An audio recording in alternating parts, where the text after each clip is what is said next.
Hello friends, welcome to Global Studio YouTube channel. In this video we will learn Solidworks tips and tricks. As you can see guys, here the command manager and the feature manager is having the black color background, and also the graphic area is having green color background. In this video we will learn how to make it to default colors. So without any delay, let's jump into the video. To change the color of command manager and the feature manager, go to this gear icon and then click on options and then click on colors, and under this icon colors keep it as default, and then background change it as light default, and delete the current color scheme like this and make the current color scheme as empty.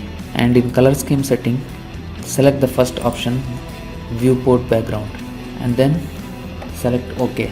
You can also reset these colors by clicking on reset color to defaults and then click on OK. As you can see guys, here the command manager and the feature manager background colors is changed to default colors. And now we will learn how to change the color of this graphic area. Go to this apply scene option and select the drop down menu, and then click to this 3-point faded default colors. As you can see, our background is changed to default colors. So that's how you can revert all the background colors back to default colors. I hope you guys learned this trick properly. If you guys like this video, then please don't forget to like, share and subscribe the channel. Thank you for watching. We will meet again in the next video. Bye bye.